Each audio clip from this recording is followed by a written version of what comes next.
So what's your name, man? Reggie Mad Dog Golf. So what are you known for here in Simpson County?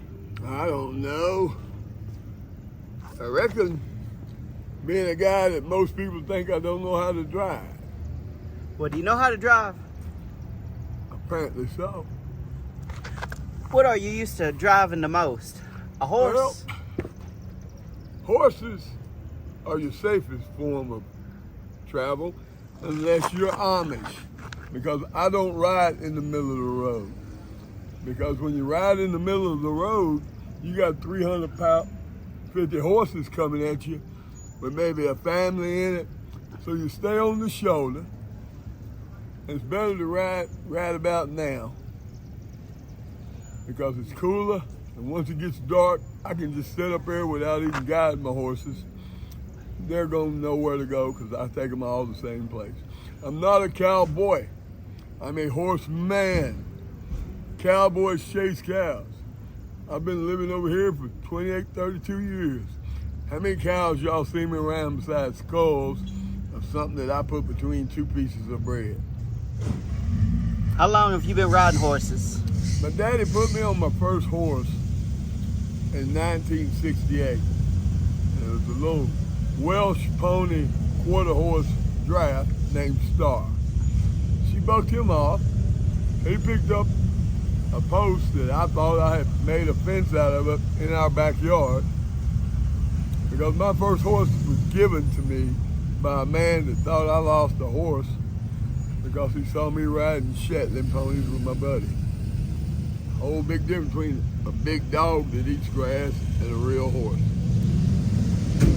What was your favorite horse? Sir Trouble for sure. Got a tattoo of him right here. 31 years. We just called him Trub. How did you get his name Trouble? Because he would open the gates and let the, hell yeah, you got pause here. So how did your horse Trouble get its name? When Trub was a baby, I was working for the Beaches, Mennonites, Beachy and Sons Masonry. And because of the clothes I wear, the way I dress, people think I'm a cowboy. Yeah, I will wear a cowboy hat, but I am not a cowboy. I am a horseman. Cowboys chase cows. I break horses so white boys got something to ride. Because black men, we allergic to rope unless we're smoking. Because the last thing I need is a Japanese name, He Hung High.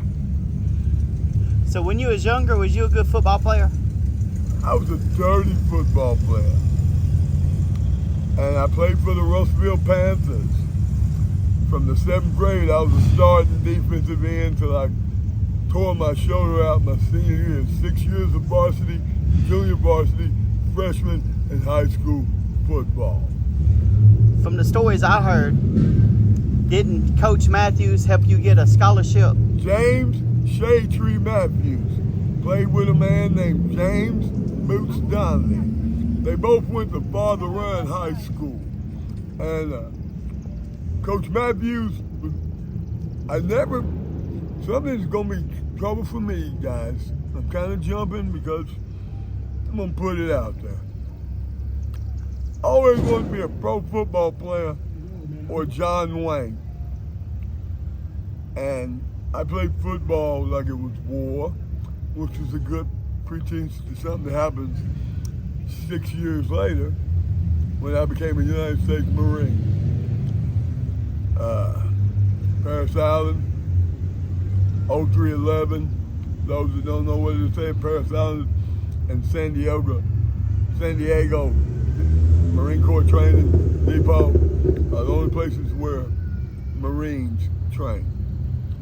And they say most Marines are crazy, which I got the nickname from Kenny Barrett, and then Boots Donnelly heard about it, who was my college and high school coach, but who got me to MTSU was Coach Matthews. I used to not warm up with the other guys lined up. I would always warm up and be in front of Coach Matthews asking him, who's going to the emergency room with me tonight, Coach? And he'd go, y'all talk. And he did that. My sophomore year is when I peaked. My junior year, I was all-state honorable mention. WKC, all that. But the thing is, both of these coaches, Kenny Barrett and Boots Donnelly, not Coach Matthews who introduced me to Boots Donnelly as Middle Tennessee football coach. He said, I got a kid, ripped his shoulder out to say he'll never play football. But James, I watch him warm up because he's talking to me the whole time. He's telling the other team what calisthenics to do, jumping jacks, stretch your back. I'm looking at Coach Matthews. Great man, great man. How many times did an opposing team's coach help one of his worst nemesis since he was in junior high school to a college? That's the first I ever heard. Me too. So he's a good man. He's a great man. And at one time, was you a deputy sheriff in Russellville? Yes, sir. Danny Blick. I was working for RPD after 4.5, 5 years in the Marine Corps. Playing a little semi-pro football in Norfolk, Virginia called the Norfolk Shipwreckers. We got you a construction job, a motel room to share with another man, sometimes three. And I got a tryout with the St. Louis Cardinals.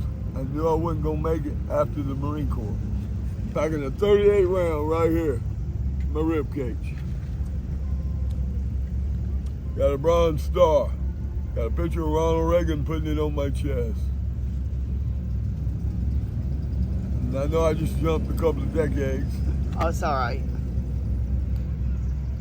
The Marine Corps is real simple. And here's how I explain it to civilians such as the guys, the majority that are listening to me ramble on. Watch Full Metal Jacket, the first 48 minutes. When you see the little Oriental goop girl come by saying something about me so horny, turn the TV off. And that's as close as civilians can get to be a Marine. Later on in life, did you used to referee basketball? Still do. You find a reward in helping little kids? I don't like basketball because of my height. It was forced on me. In 1984, I refereed and played in a Dust Bowl in Russellville, Kentucky, 8th of August. The next year, I just refereed. And I refereed that tournament after I fouled out of the game. And the other team didn't like it that I came in to referee after playing against me. But they won. And the team out of Gallatin, some of them live up here in Franklin now, they'll tell you, he set picks, he rebounded, and if you tried to shoot a layup or a dunk, both of us was going to hit the blacktop. That's the way I played basketball.